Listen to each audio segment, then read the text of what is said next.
Um, there we go. Thanks, Val, for doing that. It will go up on our YouTube channel. So kia ora to everyone here who is tuning in live, and hello to anyone out there listening to our recording for the years to come over on our YouTube channel. I will kick us off with karakia to start, and then introduce our speakers. I hope you're all having a beautiful day. Nau mai tēnei rā me ona hua katoa. He whakaaro pai ka whakato. He hua pai ka tipu mai. He painga mō te katoa. Homia huia taikia. And I really like this karakia because it is in English, we welcome this day and all that it offers. And if we act from good thinking, good things may grow for the benefit of all, which I think is a nice intention for our collective mahi and what we will be inspired from today.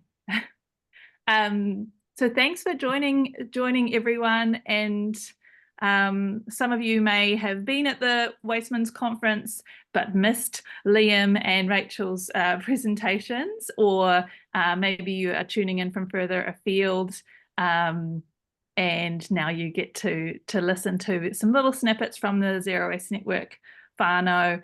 We did have Trish from Waitaki Resource Recovery Centre down in the South Island, but she's unable to make it today.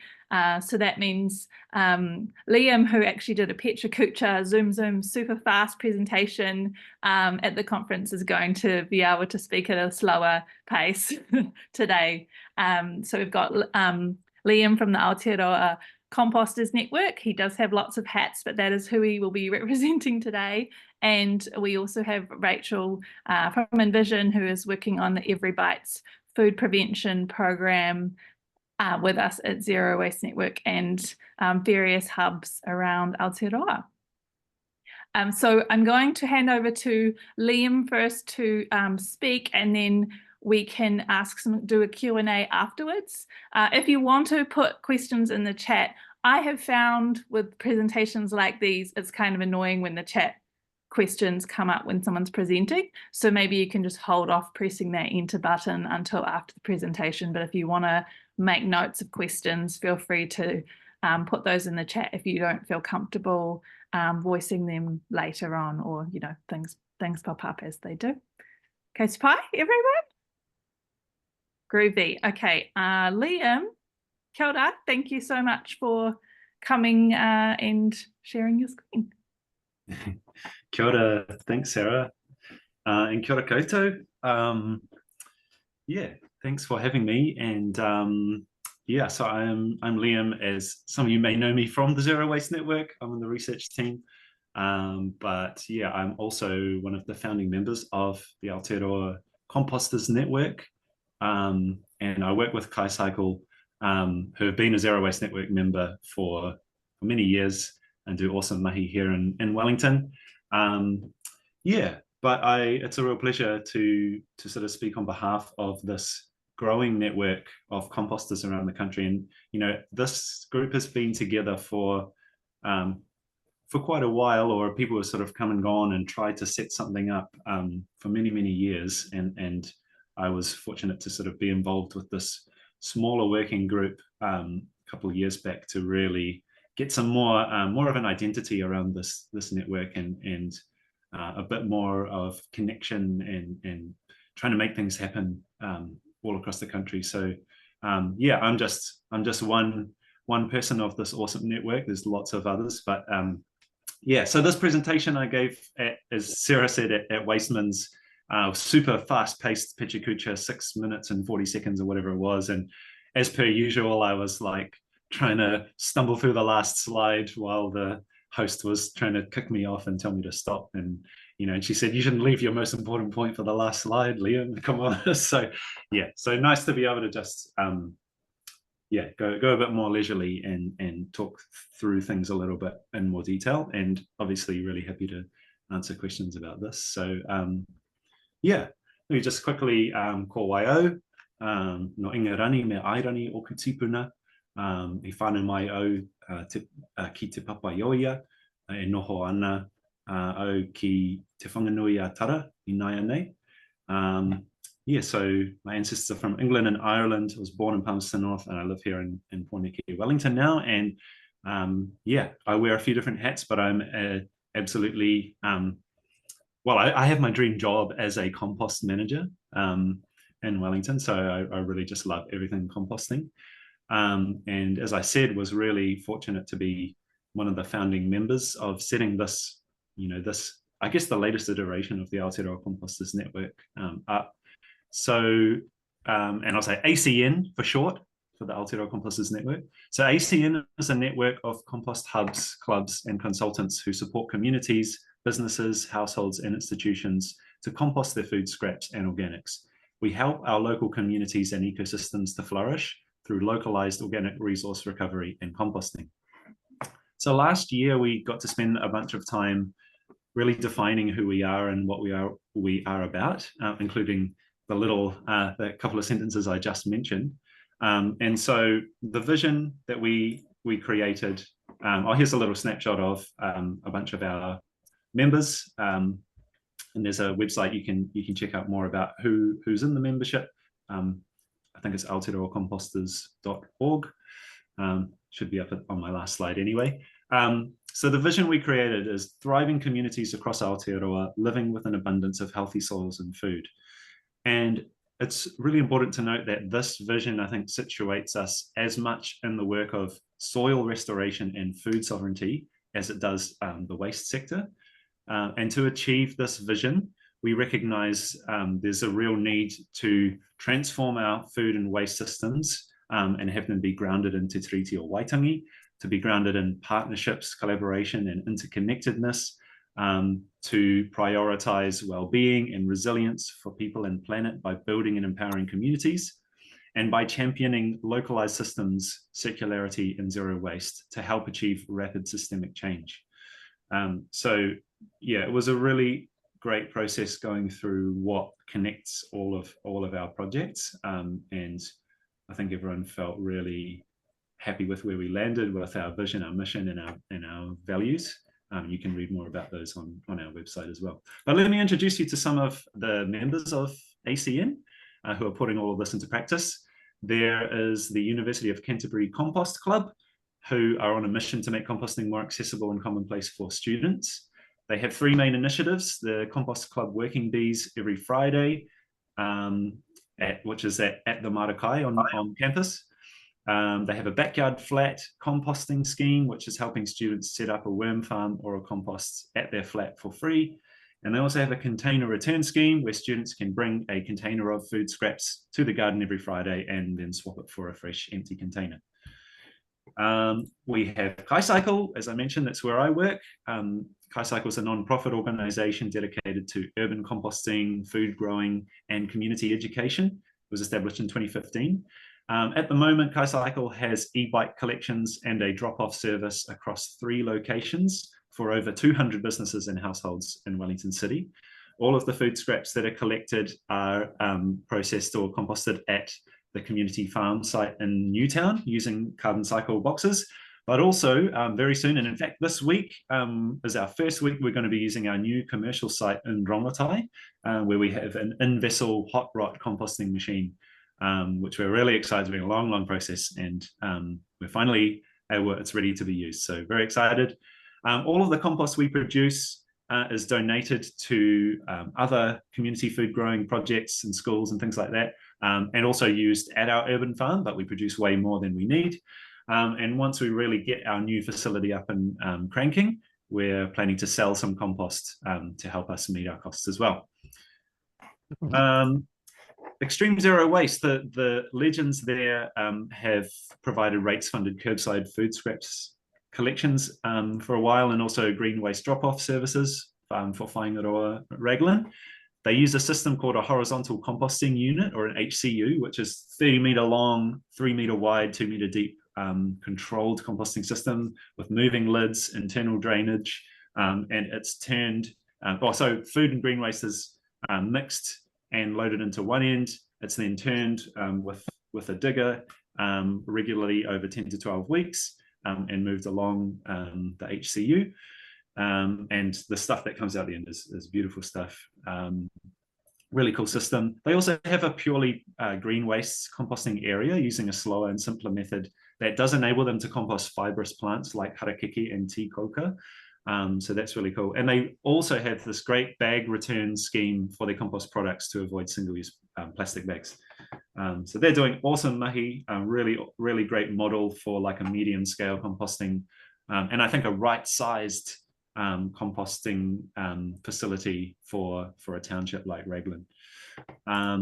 City to Farm in north of Auckland, they collect commercial food scraps using a bokashi compost system, and bokashi ferments or pickles the food scraps, which minimizes odors and maximizes the rapid breakdown of food scraps into topsoil.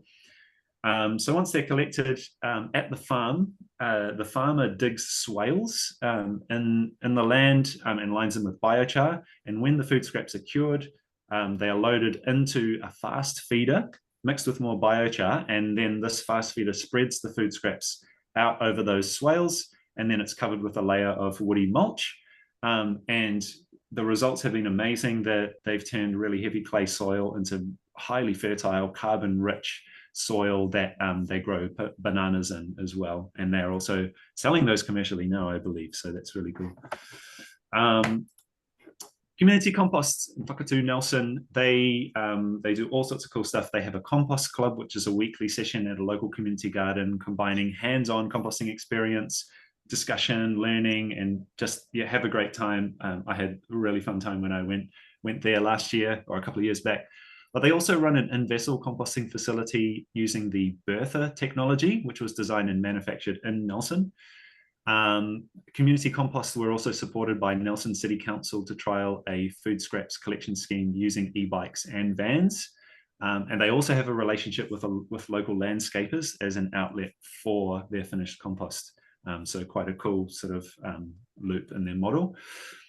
They also have a really awesome, there is a fantastic documentary about, by Happen Films, about Ben, the founder of Community Compost, and this machine Bertha, and the process of getting that set up. Highly recommend checking that out. It's a really, really beautiful documentary, as are many of Happen Films documentaries. So yeah, this is really just a snapshot of more than 100 members of the Aotearoa Composters Network who are doing things far north as Kaitaia, down to Glenorchy and Riverton in the deep south, and everywhere in between. Our members are not just diverting valuable organic materials from landfill, but are empowering their communities with the know-how and practical services to develop local circular food economies. We also have regional groups like the Tamaki Makaurau Composters Network, who connect and support composters at a more local level. This particular network in Tamaki Makaurau, Auckland, is coordinated with funding support from Auckland Council. They meet regularly to help resource, so they have some funding to distribute to help resource local composting activities, and also develop best practice, and also measuring the impact of local composting across Auckland. And in a really cool kind of connected way, the financial support that the Tamaki Makaurau Composters Network receives has also benefited the national network. One example of how that kind of connection between regional and national has played out is an advocacy. So we all around the country helped to develop a response to the Auckland Council's draft waste minimisation and management plan. We supported the council's proposed actions on supporting more community-led local organics processing, and also encouraged them to prioritise this over sending more material out of the region to large-scale facilities. But the reason why, people outside of Auckland were really keen to have a say is because we reckon there are some cool things happening in Auckland, like, for example, the successes of the Community Resource Recovery Network that Auckland Council was pioneering so well, and applying that to the organics and composting space as well. So yeah, and Auckland is leading in lots of other ways. So many other places could follow and learn from mistakes, but also learn from really great stuff that's happening. The other thing too is as a network, we don't have to reinvent the wheel on a lot of this stuff and how it could work. There are some really amazing international models that many of us are inspired by. For example, here in the city of Besançon in France, they have hundreds of small-scale composting sites established at apartment blocks, at businesses and schools. And these are alongside dozens of medium-scale composting sites that serve whole neighborhoods or villages where these smaller sites are not really viable. And these are all supported by the local public waste management authority in partnership with a community enterprise, and they provide support and training, equipment, materials, and running costs. So that's a really amazing example of what can be achieved when local government, community, and many others just get involved in making it happen. There's New York City is an amazing, one of my favorite examples. The Department of Sanitation in New York has long pursued what they call a multi-tiered organics diversion strategy that includes curbside composting, community composting, drop-off composting, as well as backyard and home composting. In 2012, the NYC Compost Project, which is funded by the Department of Sanitation, they established 6 mid-scale composting sites in the city and in partnership with the local organizations. And each of those sites is processing several hundreds of tons of organic material a year. And cool places like under railway bridges and whatnot, finding really good use for unused land. And the material for a lot of those sites comes from a network of over 200 drop-off sites that are hosted all over the city in different places. And the reason why New York has gone for so many different types of models, at the home scale, at the community scale, medium scale, and large scale, is because it's such a diverse city. They have challenges around a highly diverse population and densely populated as well. Curbside collections don't suit the many high-rise apartment blocks that they have, and so in the absence of that, there's a demand for those drop-off facilities has really grown as well. Just sadly, on a sad note, at the end of last year, the mayor of New York decided to cut funding for the community composting programs, which was a real shame. It was vigorously opposed, but it went through. But there was talk of reinstating some of that funding. I'm not quite sure how their local government systems work, but the councillors have been talking about reinstating some of that funding to those organizations who were affected. But 6 months, there's definitely been some damage done, and I think a real shame where, in my view, New York was kind of one of the leading models of having a really sophisticated, diverse system that worked for such a densely populated city and worked for the kind of diverse ways that people live in that city. So hopefully, things can still keep on going with this awesome model. But also the last international model I want to mention is in Austria, where they have this just amazing kind of coordinated countrywide approach. And the vast majority of organics are collected and sent to farming composting operations. And in some cases, the farmers, as you can see on the photos on the right there, they actually are doing the collections as well. And I think that's a great thing, because they have a real incentive to get the best quality and the least contaminated inputs. So in 2012, they've been collecting lots of data. I'm sure these numbers have changed in the 12 or so years since these numbers were gathered. But in 2012, nearly 1 million tons of organics across the country were processed across 454 different facilities. And the vast majority, well, 64% of those were on farms, so farming agricultural facilities, and they had an average processing facility of 1,100 tons per site. So they're not huge. They're not huge facilities, and also, again, farmers using that compost means they have a real incentive that they actually use it on farm. They can sell it. It's an additional business revenue stream for them. So it's just such a cool model as well. So what do we want to see here in Aotearoa Te Waipounamu? How can we make some of these great models a reality here? I think the first thing that we would say is we don't just advocate for one model and say everything should be done at a hyper small scale. We do believe in a mixed method approach because we recognize there are different strengths and weaknesses to different models. Whether we're talking about a big facility servicing a big area, or a medium scale facility servicing a small area, or whether it's a distributed network of sites that includes home composting, compost clubs, community hubs at gardens, at schools, marae, businesses, whatnot, and strategically located, in-vessel systems, on-farm systems, all of these things have a role to play, and I think the best outcomes can be achieved when they do work together.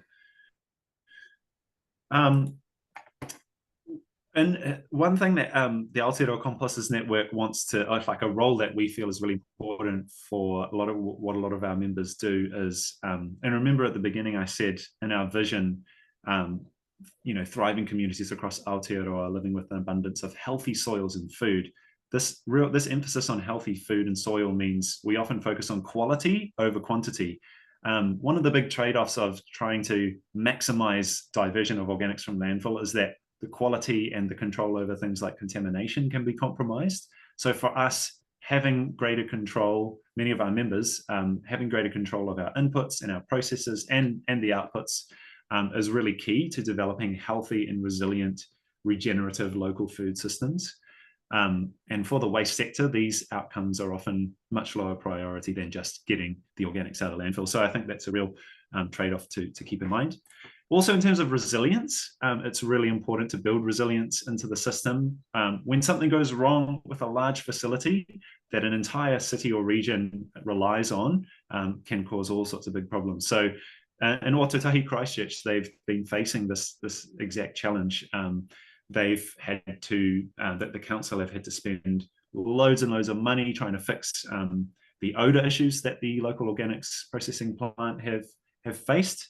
And now they've decided to move this facility and build a new one at great ratepayer expense. And this is just an odor issue, but there could be all sorts of issues, things like natural disasters, knocking out key roads or infrastructure, supply chain disruptions. There's any number of issues that can affect when there's just one plant, and that's not very resilient. So having more sites, having a distributed network of sites helps to really reduce those risks.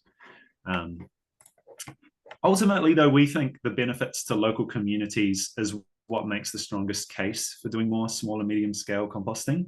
The benefits to social cohesion and belonging, capability building and training and employment in the circular economy, and also just the direct connection to natural processes and the natural world around us are just some of those benefits. But finally, we would not be called to the Aotearoa Composters Network without acknowledging that the whenua and the land that we live and work and garden on, and also that we want to restore and revitalize with compost, much of it was taken unjustly and violently from iwi, hapu, and whānau Māori by the Crown and European settlers. So for us to bring our vision of communities thriving with healthy food and soil to life, and to restore the mauri of Hiniahuone, the atua of soil, we need to know the rights and wrongs of our nation's history and to return the rights and the lands that were wrongfully taken.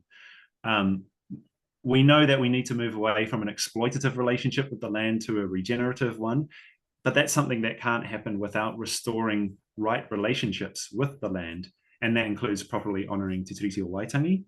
And also, just to note, 80% of the world's biodiversity is protected by Indigenous peoples. So I think if there's any hope in averting ecological catastrophe on this planet, a big part of it lies in reinstating the environmental stewardship that Indigenous peoples know how to do so well, better than anyone else.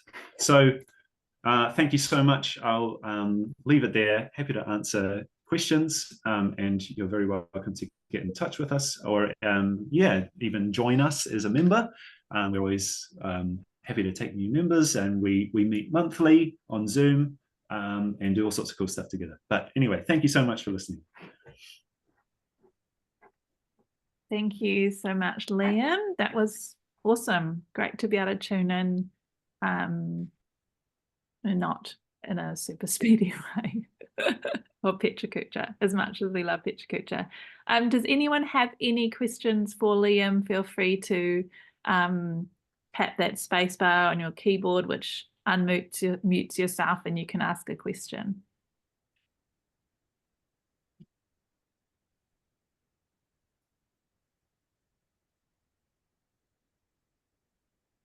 Kia ora. Kia ora, Sarah. Thank you, Liam. Wonderful presentation. I wasn't allowed to go to WasteMINZ this year, so I'm glad to see your presentation. I have a question: how your what the network thinks or sees or feels, or how they prepare for potentially upcoming changes where everybody in New Zealand, lives in a area with more than 1,000 people will have, curbside organics collections, and what your network's view is on that, or what role they can play. Thank you. Thanks, Ella. Yeah, it is a really important point, because we've seen some of our members, particularly in Auckland, as they've been rolling out their food scraps collection. Some of our members have lost customers, lost revenue.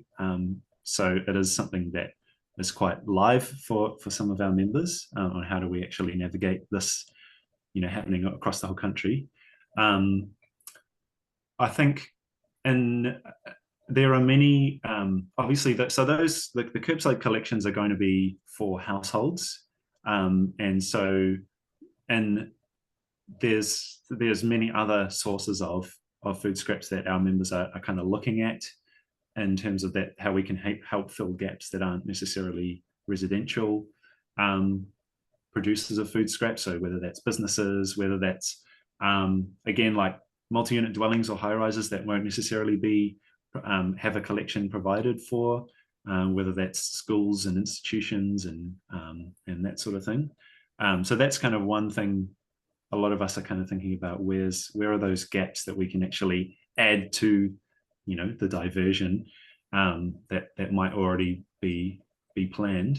But I think the other thing too is that some of our members, particularly where they are in kind of less densely populated areas, where it makes sense to have a smaller facility or a more localized facility or collection system, a bunch of people are really keen to actually be part of that system. So whether they're actually doing some of those collections, whether they are receiving some of those collections and doing the processing, or helping helping those local authorities to develop the best system that's going to work for their area.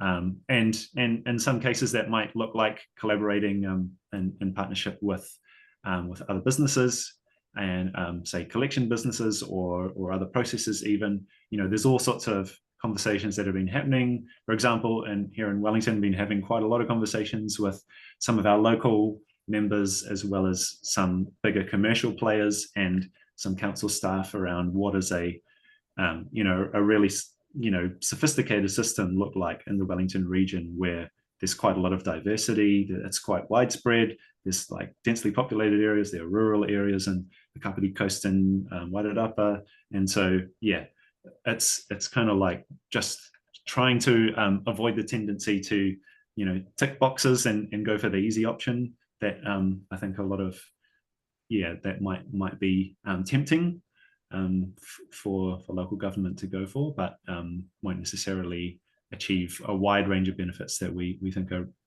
just as critical as maximizing diversion, if not more.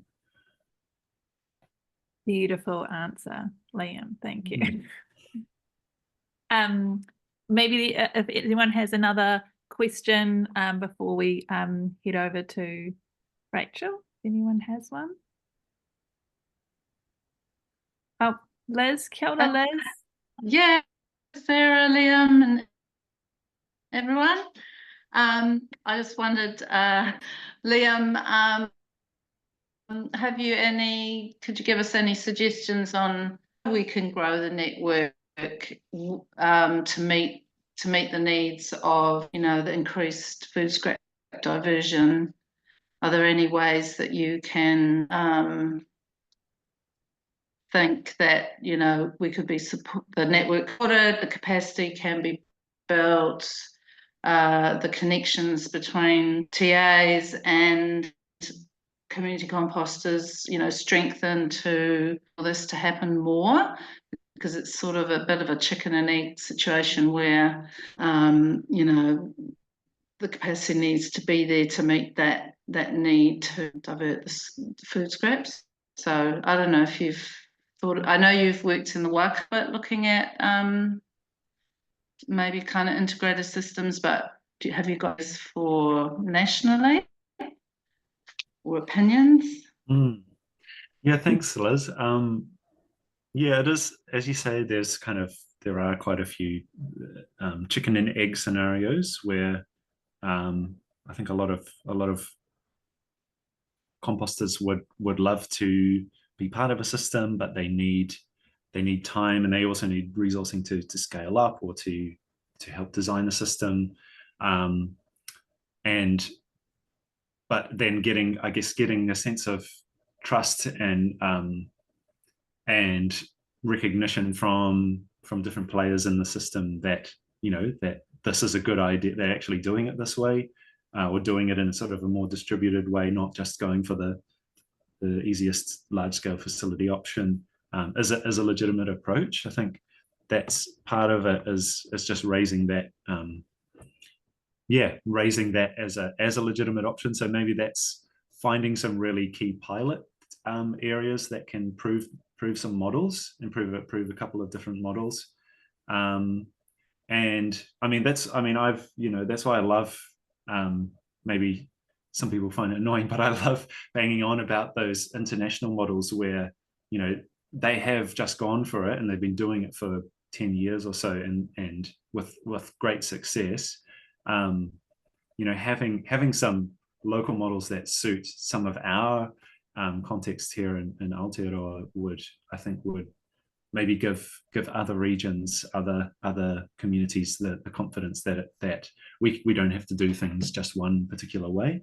But I mean, obviously having some resourcing, some funding, some capability building as well, for composters, you know, to take a step up and scale. I mean, I know, speaking from Kai Cycle's experience, for example, I mean, I've only been involved for 2.5 years, but it started off as a very, very small scale voluntary initiative, and slowly over time has kind of built up the business model and built up the skills and stuff like that. And that's just kind of been an organic process. And there's been a lot of support and financial support and other kinds of support along the way, support, you know, with land and stuff like that. But being able to shortcut that for other organizations to be like, hey, we can, you know, here's some training that you can just hit the ground running, and here's some support with some infrastructure. Here's the best system for your area, you know, like having some templates and stuff like that. Yeah, so I don't know, it's all kind of maybe a little bit vague, but I think having some real concrete pilots is probably going to be the best next step, and proving what can work, what different types of models can work. So yeah, and I know there's definitely lots of work on trying to find where those pilots are and get them some funding to set that up. Thank you, Liam. And also, is Aotearoa Composters Network on Facebook and Instagram? What is the handle for everyone to go follow them now? Maybe Aotearoa Composters Network, is it? If it is on. Yeah, that sort of would be if it is on. I don't actually know if there is any social media presence at the moment. All right. Well, in the chat, everyone, website. there's a link to the website in the chat, so you can click over there. Thank you so much, Liam. Thank you. And thanks for your great questions, Ella and Liz. Great to hear your voices again. Rachel, I will pass over to you now for your presentation, and then we'll have time for some Q&A at the end, the top end of the hour. Awesome. Yeah, thank you, Sarah. I'll just make sure everything's working tech-wise. Awesome. Yeah, kia ora koutou, ko Rachel Glasier tuka wingua. I am with Envision and here in Tauranga Moana, and have been really fortunate to work closely with the Zero Waste Network and Environment Hubs Aotearoa on this behaviour change program focused on preventing household food waste. It is funded by the Ministry for the Environment. It's part of their National Food Waste Reduction Program, which is a 3-year behaviour change program. And yeah, we kind of kicked this off in officially in November last year, but there was a lot of pre-work that took place to get us to here, which I'll share a little bit more about. So today I'm just going to give you a little bit of context around the challenges and opportunities as we see them in relation to preventing food waste, what the program is in a nutshell, and how it's delivered across our networks, or how we intend that to be delivered as well. Share some of the pre-work that we've done and some early results from the pilot programs that we've run over the last couple of months. And then importantly, knowing that there'll be a few Zero Waste Network members that already run behaviour change programs, yeah, love to kind of talk about our plans going forward, and yeah, what we are doing in terms of bringing on new hubs for our second year. So a few of the challenges, which I think we've got quite a savvy audience, so this may not be a surprise to many of you, but we do know that most of us feel quite yuck when it comes to wasting food. We know it's wrong, but we also know from food waste audits that there is a lot of edible food that is still being thrown out across households. If you're like me, you find it hard to keep track of what needs to be used up. Things get lost in the fridge. We do have increasingly busy lifestyles, and sometimes there's a bit of a mind block in terms of, trying out something new and embedding a new habit into your daily routine. So we kind of recognise that. And there's a general lack of awareness between the food waste behaviours and the negative environmental impacts of those. So we think there's a key challenge around communicating that. But with challenge, there is opportunity. So we talked about in the previous kōrero with Liam around the food waste collections that are rolling out. This is an opportunity for food waste prevention. There was a good study that came out of WRAP in the UK, whereby they learned that these food waste recycling or collections were actually a catalyst for food waste prevention. So they were able to introduce some messaging and content to help push households into just basically assessing what was going into that food waste caddy, and that had a positive impact on them actually reducing the amount of edible food waste that was going into that caddy. We also know that if we can reduce food waste volumes, it will reduce costs to local authorities and ratepayers.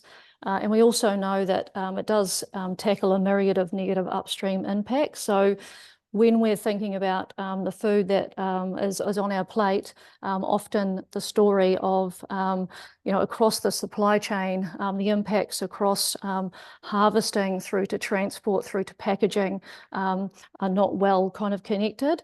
So yeah, there's a real opportunity to tackle those upstream impacts if we can focus on prevention.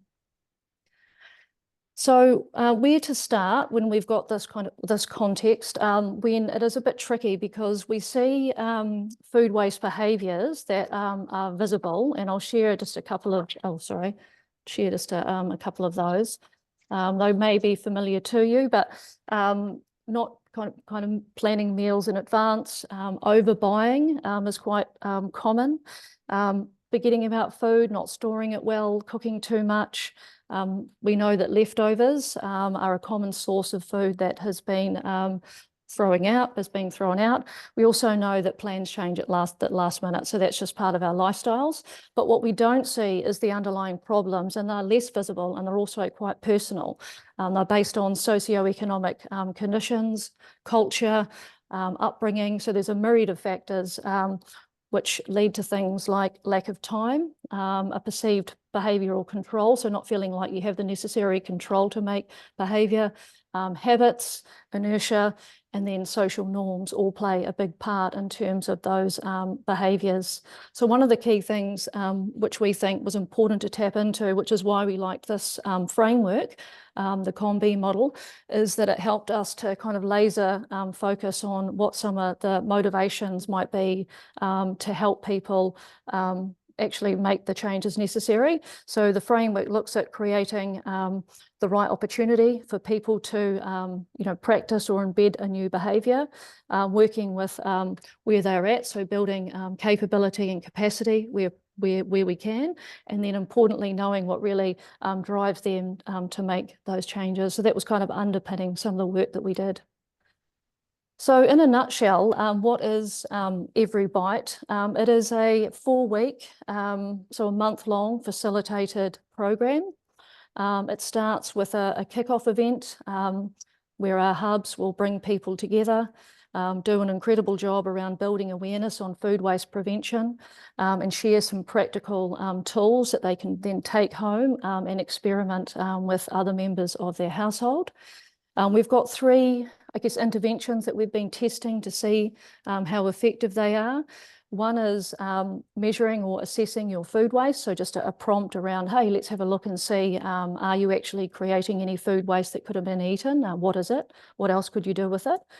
Some other a practical tool of setting up an Eat Me First shelf. So doing a bit of a stock take and then finding a designated shelf on your fridge to keep that kind of top of mind. And then setting a weekly fridge challenge, which is whereby you'll use the items from that fridge to create a meal rather than going out and buying something new. The participants who join are also supported, so practically on using social media. They're connected, they can share what's worked, what didn't work. We're getting some awesome feedback of meals they've made, fridges transformed.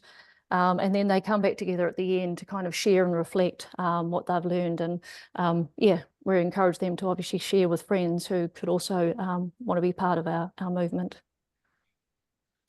So because we designed this program, as I mentioned, it's a collaboration between Environment Hubs Aotearoa and the Zero Waste Network. We have these core, I guess, principles whereby it was a co-design process with our hubs, designed by the community, for the community.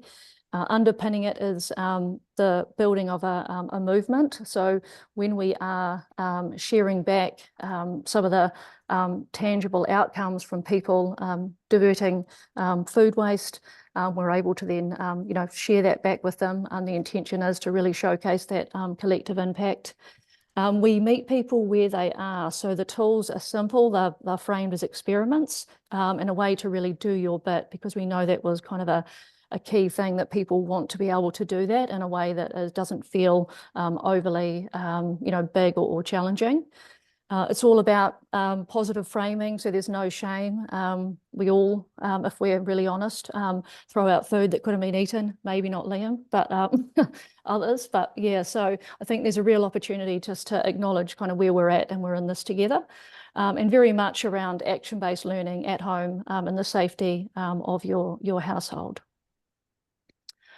So a key part of why we think this is a pretty amazing and huge potential is that we have that network of behaviour change experts across the country. So the networks have over 100 organisations.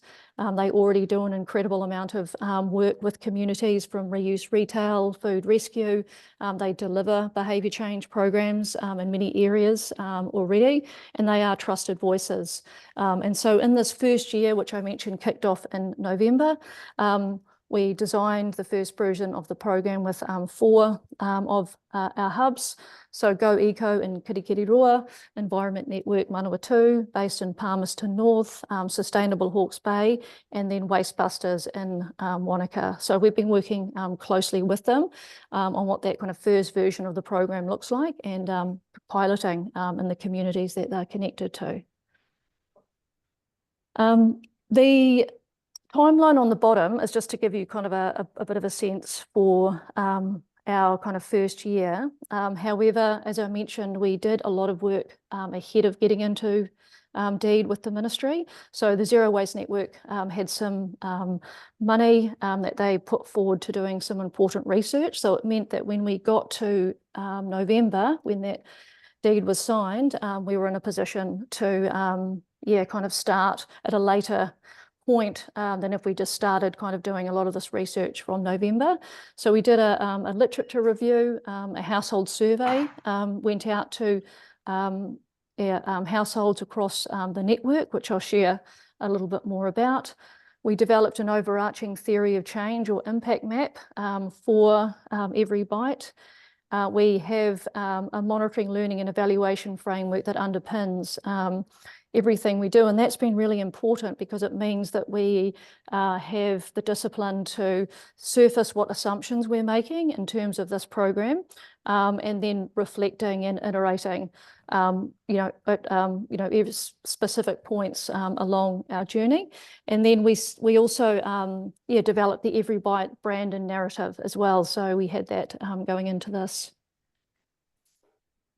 I'm not sure if anyone on this call may remember, but we had ahead of time, it was around September, I think last year, we sent out a survey to hub audiences. So a number of hubs across the network pushed this out to their audiences, their communities, and we had about 270 responses come back. And this now allowed us to kind of understand more about the audiences that are engaged with our hubs. So, and that was important because from the literature review, we had a lot of information about barriers to food waste, but we didn't have a lot of information about what really motivates people. So we were able to develop this overarching persona group, which you can see there is environmentally concerned women. And I'll tell you a little bit about this character. She is a mum, so she has children. She's financially secure in a relationship, takes pride in being resourceful, environmentally driven, wants to do more, and considers herself to be the sustainability champion of the household. So she leads by example. We also learned that actually all of our persona groups, so there's 4 kind of subgroups, which you can see there as well. One of the key things was that they feel more comfortable about sharing what they're doing in more casual settings. So with friends and families, through conversations. So that was really helpful when we were thinking about how do we use this kind of core audience as social diffusers, because we know that people learn best and are influenced by those that they are connected to and and feel influenced by, and that is not necessarily kind of a top-down approach. So it was really great for us to have this insight into these early adopt persona groups, so that we can understand what kind of gets them out of bed every day. So we've had a couple of rounds of pilots. This is a very busy slide, so stay with me. More just to let you know that we're happy to share these slides as well, so you can see more about what came out of that first milestone. But we had around 69 people across our 4 hubs. Most of them thought that EveryBite helped them prevent food waste, so that was validating.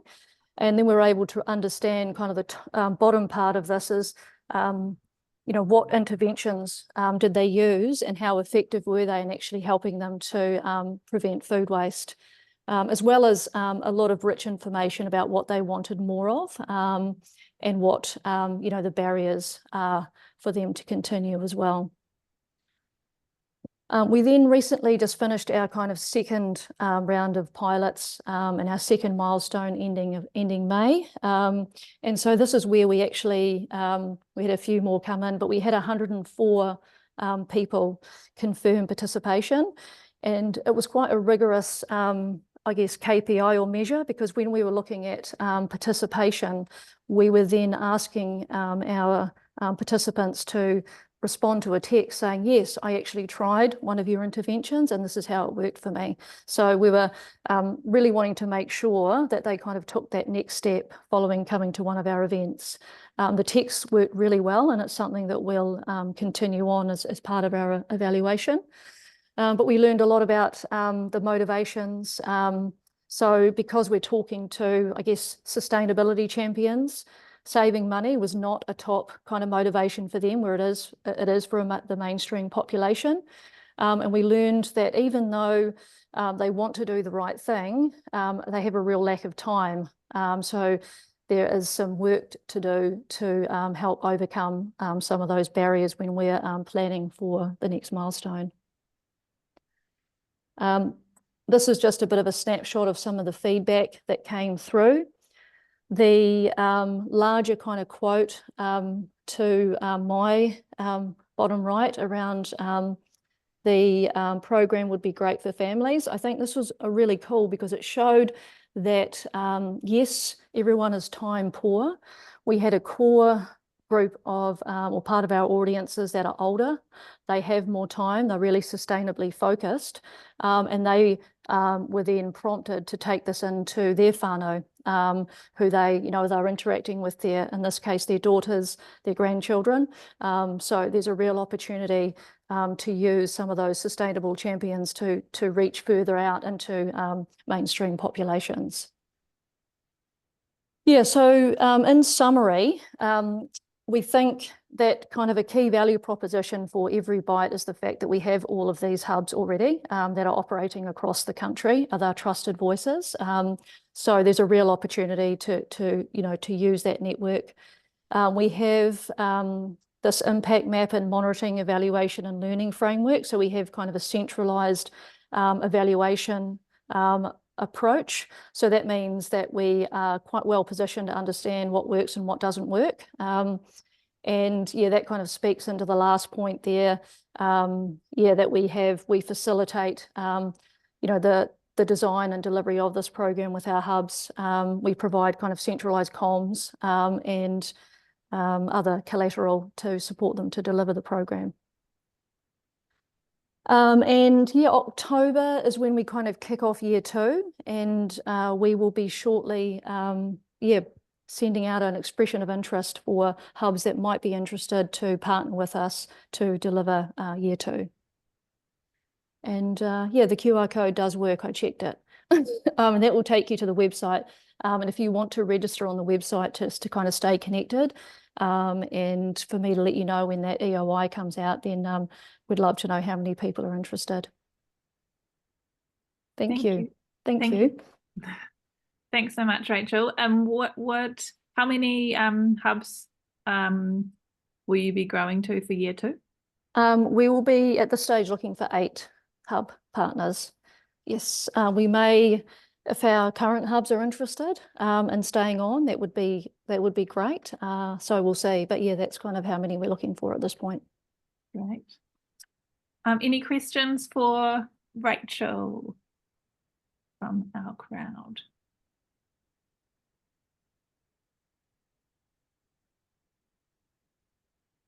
No. I had one around the early adopters, and so the early adopter person was formed from the survey results. So that is like when we're thinking about the first person to jump on board, it's that person. Is there thought for future of like how we reach beyond the early adopter? Yeah, and actually we're already kind of starting to see that in the second round of pilots is through people bringing others along. So there's 2 ways I think. We want to use our existing cohort of participants to to bring on those that are close to them that maybe sit in the kind of the mainstream. So that's one conduit. And then we also have ambassadors, which will be, I didn't mention them, but we're looking at, you know, bringing ambassadors in, and we've already got a handful of those already. So those are the people that have established networks that we will be able to draw on. And then we'll also have our national comms, which will kind of roll out next year. And it will be likely that our messaging will continue to like tweak and evolve as we start to move out into the early majority. So when we look at the, kind of the bell curve, we're just, wanting to, it's a good question, because we often talk about how do we get to that more mainstream audience. And I think the current audience is one key way as well to do that. So yeah, they have done a great job of influencing those around them that may not be as sustainably minded. Yeah, I guess it's like in all of our events and workshops that we go to, if we encourage people to bring a buddy, then we can extend those ripples out, and not just to influence them with behavior change, but also as you know, a lot of EveryBite is research. It's like understanding what makes those people tick and their values, especially like finances, or how busy they are. It's really good information. I'm always wanting to talk to those people that aren't at the green events, you know, and really figure out what barriers they have, or for making some more environmentally conscious decisions. Yeah. I should also say that through the evaluation work, we have the demographic and motivation barriers per hub. So it does look different in Kirikiriroa versus Wanaka, like very different in terms of, you know, socioeconomic profile, and as well as kind of diversity, cultural diversity. So the hubs can actually see that through kind of a shared dashboard, so they can actually look at their own data. And then the comms is quite responsive. So we have key messages that may be applicable to, you know, broader audiences, and that they can kind of pick and choose from. So yeah. That's really great. Yeah. Well, I'm sure everyone here looks forward to update this time next year. Yeah, sounds good. As it grows more traction and growth. So yes, send a message or connect with EveryBite if you would like to join and become one of the hubs for next year, or to recommend your local environment hub or zero waste hub to get in touch. Any other questions, or we're all groovy?